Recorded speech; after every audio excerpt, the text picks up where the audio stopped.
একটু রোদ না দিলে হয়, জলটাও পাল্টে দিলাম। বেশ সুন্দর হয়েছে না বলো মানি প্ল্যান্ট। পরে এই আমি বানাচ্ছি বিরিয়ানি, দেখতে পাচ্ছ চিকেনটাকে ম্যারিনেশন করে রেখে দিয়েছি, বেরেস্তাও কিন্তু ভাজা হয়ে গেছে। আর এই দেখো সাথে আছে আলুগুলো একটু হালকা করে ভেজে নিচ্ছি। আর চাল আমার কিন্তু শুকিয়ে একদম ঝরঝরে হয়ে গেছে। চলো বিরিয়ানিটা বানাই। Good morning, welcome back to my channel. তো আজকে আমার বাড়িতে কিন্তু একজন গেস্ট আসছে। তো সেই গেস্টকে সেটা এখন বলবো না, একটু পরে তোমরা দেখতে পাবে, একটু ওয়েট করো। তার জন্যই আমি আজকে এত কিছু রান্নাবান্না করছি। তো চলো আরও রান্নাবান্না করি। আর ঘর তো কিন্তু সকাল সকাল পরিষ্কার করে নিয়েছি, চলো দেখিয়ে দিই তোমাদের। জোর করে কিন্তু রুমটাকে গুছিয়ে নিয়েছি আজকে। আর মানি প্ল্যান্টগুলোকে তো রোদে দিয়েছিলাম সকালবেলাতে, এখনও রোদ খাচ্ছে। মানি প্ল্যান্ট গাছগুলো এত ভালো লাগে না দেখতে, কি বলবো তোমাদের। বেডটাকেও পরিষ্কার করে নিয়েছি। অনেক দিন ধরে ভাবছি যে বেডশিটটা না ভালো একটা কিনবো মিশো থেকে, তো দেখি কি কেনা যায়। আর এই যে কনস্ট্রাকশনের বিল্ডিংটা, এটা শেষ হয়ে গেল। এবার এটা সব প্লাস্টার ফ্লাস্টার চলছে, এতদিন ধরে হচ্ছিল। আমি ওটাই ভাবছিলাম যে এটা কতলা উঁচু হয় রে বাবা, দেখছি না আলটিমেটলি শেষ হলো। যাই হোক, এই দিকটাও না আজকে আমি খুব ভালো করে পরিষ্কার করেছি, দারুণ করে সব নোংরা একদম পরিষ্কার করে দিয়েছি। আমার রিং লাইটটা তো অনেক দিন ধরে এমনিই পড়ে আছে। ব্যাস সেই মানি প্ল্যান্টগুলো না, এগুলো আর্টিফিশিয়াল মানি প্ল্যান্ট, দেখো একটু একটু ধুলো হয়ে গেছে, তাও যতটা পেরেছি পরিষ্কার করেছি। এই আমার বেড, আর এই হচ্ছে আমার সুন্দর জানলা। এই ঘরটা শীতকালে এত আরামদায়ক তোমাদেরকে বলে বোঝাতে পারবো না, তবে গ্রীষ্মকালে ততটাই কষ্টদায়ক। গ্রীষ্মকালে খুব কষ্ট হয়, প্রচণ্ড গরম, ওটাই খারাপ লাগে যে গ্রীষ্মকালে এত কেন গরম দেয় রে বাবা এই ঘরটাতে। আর এখন রান্না হচ্ছে আমার, তোমাদেরকে তো বললাম স্পেশাল গেস্ট আসছে, তার জন্য স্পেশাল রান্না। এই দেখো চিকেন একদম ম্যারিনেশন হয়ে আছে, দেখো। চলো একটু ছাদটা দেখিয়ে দিই তোমাদেরকে। আজকে আমার বাড়ির কাকু কাকিমা নেই, কোথায় যেন একটা গেল সকালবেলায়। চালগুলো রোদে দিয়েছি, চালগুলো যা হয়েছিল না কালকে পুরো ভিজে গিয়েছিল। যাই হোক আজকে কিন্তু ওরকম শুকিয়ে গেছে, রোদটা কিন্তু বেশ ভালোই দিয়েছে। ওই দেখো আমি আমার রান্নাটা কমপ্লিট করি। রান্না কমপ্লিট করার পরে আরও কাজ আছে, যেটা হচ্ছে স্নানটা সেরে নিতে হবে। গেস্ট আসছে বলে কথা, তো স্নানটা তো সেরে নিতেই হবে। তো চলো স্নান টান সেরে নিই, তারপর আবার তোমাদের সাথে কথা বলছি। তো কে গেস্ট আসছে তোমরা গেস করতে পারছো না আমি জানি, একটুক্ষণ পরেই তোমরা দেখতে পাবে। তো ওর জন্যই রান্নাটা চলো জলদি করে কমপ্লিট করে নিই। আর এখন ঘড়িতে কটা বাজছে জানো? এখন ঘড়িতে ওই 1টার মতো বেজে গেছে জানো তো। আর ও বলেছে 2টো নাগাদ আসবে, তো আমি ওই জন্য একদম স্পিড লাগিয়ে রান্না করছি। এমনিতেও আমার ওই উঠে ঘর পরিষ্কার করতে করতে এত লেট হয়ে যায় কি বলবো। আসলে ঘুম থেকে উঠতেই তো লেট করেছি, 10টার সময় ঘুম থেকে উঠেছি। ছুটির দিনগুলোতে এরকম করেই যায়, কি আর বলি। তো যাই হোক চিকেনটা আমার হয়ে গেছে। আমি কিন্তু কি প্রসেসে বিরিয়ানিটা করি সেটা তোমাদের সাথে অনেকবার শেয়ার করেছি, তো তোমরা আমার পুরনো ভিডিওতে গেলেই দেখতে পাবে। আমি খুব সিম্পল ওয়েতে বিরিয়ানি বানাই যাতে জলদি জলদি হয়ে যায়। তো আমার কিন্তু বিরিয়ানি বানাতে বেশি টাইম লাগে না, আর খেতেও কিন্তু আমার বেশ ভালো লাগে। মানে আমার নিজের বিরিয়ানির প্রশংসা আমি নিজেই করছি। তো আলু আর বেরেস্তা উপর থেকে দিয়ে দিলাম, একটু ঘি দিয়ে দেব। আর তোমরা চাইলে একটু গোলমরিচের গুঁড়ো দিতে পারো, কিন্তু আমি ঝাল হয়ে যাবে তার ভয়ে দিতে পারিনি। আর অল্প একটু বিরিয়ানি মশলা দিয়ে দিলাম, এটা অপশনাল। বিরিয়ানি মশলা আবার অনেকেই দেয়, আবার অনেকে দেয় না, তবে আমি একটু দিই, আমার ভালোই লাগে খেতে।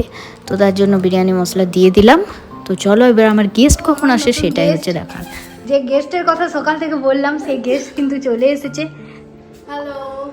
কই ঝুলি থেকে বার কর। হ্যাঁ অনেক কিছু নিয়ে এসেছি। দেখো ঝুলি খুলছে, ঠাকুমার ঝুলি।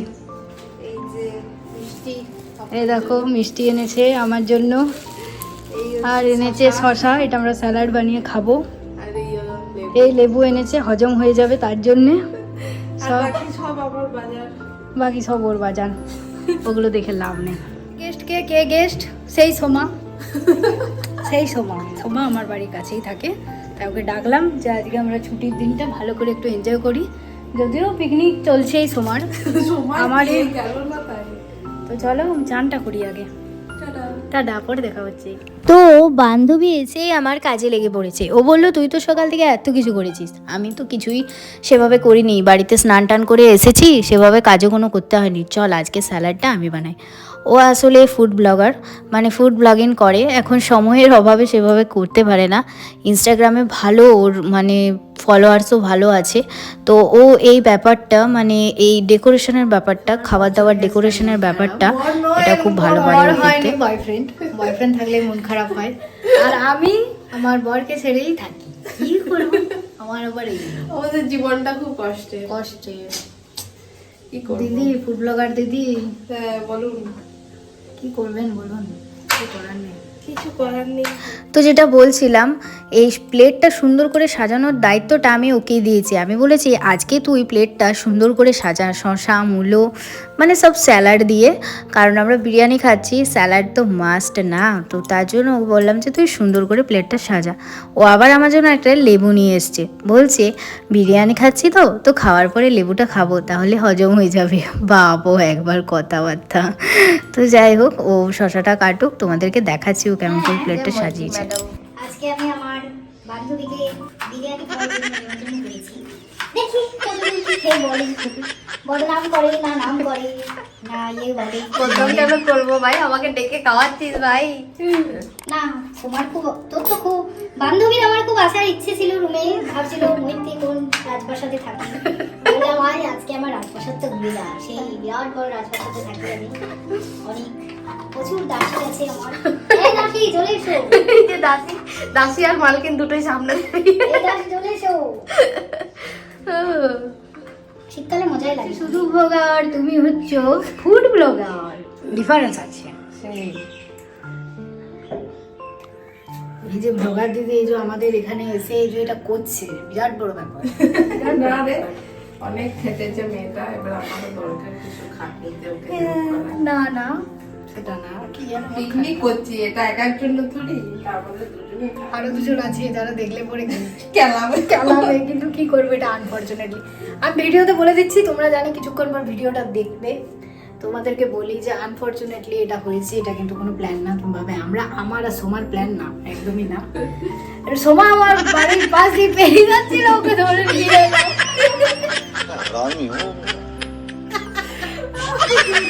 এটাই হচ্ছে ব্যাপার, আর কিছু। দেখো দেখো রেডি আমাদের পিকনিকের সব দেখতে পাচ্ছ, স্যালাড সাথে মিষ্টি, যেটা সাথে সোমা, আমি। সাথে তুমি। এবার আমার ভিডিও করে দিবি একটা। হ্যাঁ এটার পরে আমার ওই কি বলো? বাই ওই যেটা ব্লগের মতো সেরকম একটা video। হ্যাঁ তো ফ্রেন্ডস দেখো, আমি বিরিয়ানি থেকে আলুটা আগে আলাদা করে দিই, নাহলে বিরিয়ানিটা ভালো করে মিক্স করা যাবে না, তাই না বলো? দাঁড়াও,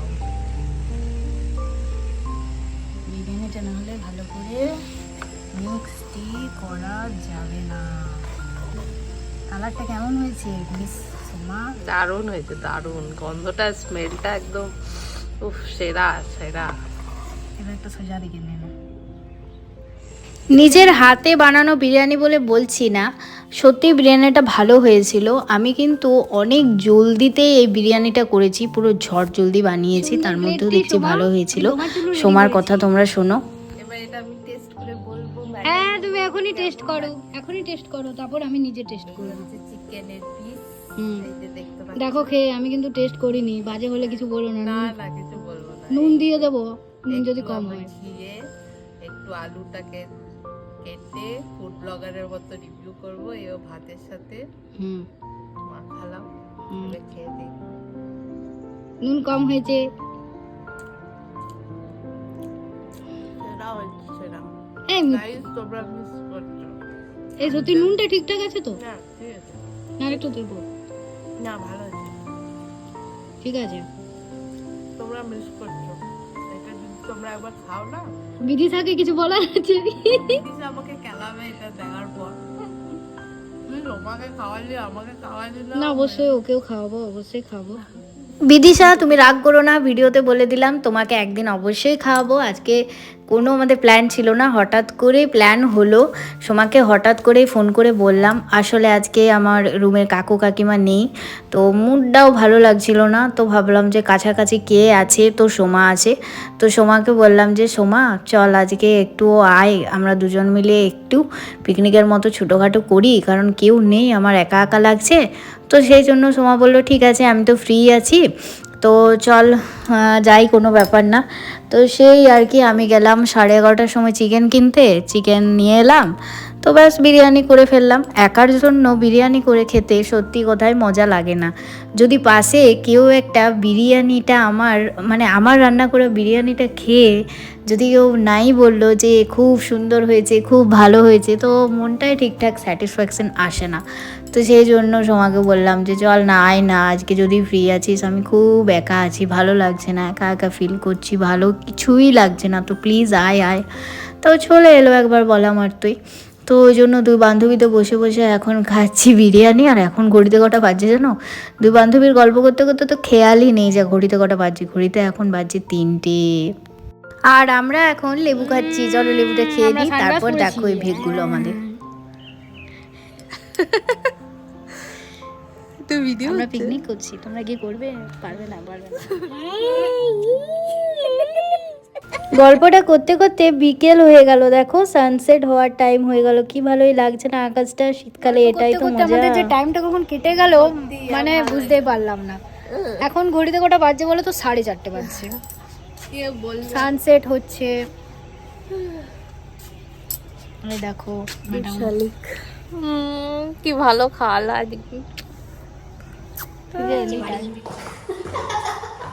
তোমাকে হ্যাঁ, তো কষ্ট তো হচ্ছে, আমাকে একা একা থাকতে হবে। আর একটুক্ষণ থেকে গেলেই পারতিস, বের করতে পারবি তো? Tata baby. হ্যাঁ, বাড়িটা দেখিয়ে দে, কত সুন্দর রাজমহলে থাকি আমি। এই দেখো সমাজে ব্ল্যাক স্কুটি, অ্যাডভোকেট লেখা আছে কি? আমি অ্যাডভোকেট লেখা নেই, ও অত বড়টাই মারতে পারে না কারোর সাথে। ঝোলা ঢুকছে ভিতরে, এই ঝোলার মধ্যে কি আছে জানি না, কিন্তু বেশ দুজনে গল্প করছিলাম, টাইমটা যে কখন কেটে গেল বুঝতেই পারলাম না। এখন সোমা বাড়ি যাচ্ছে, এখন ঘুরিতে 4:30 বাজছে, ও বলছে বাড়ি চলে যাবে।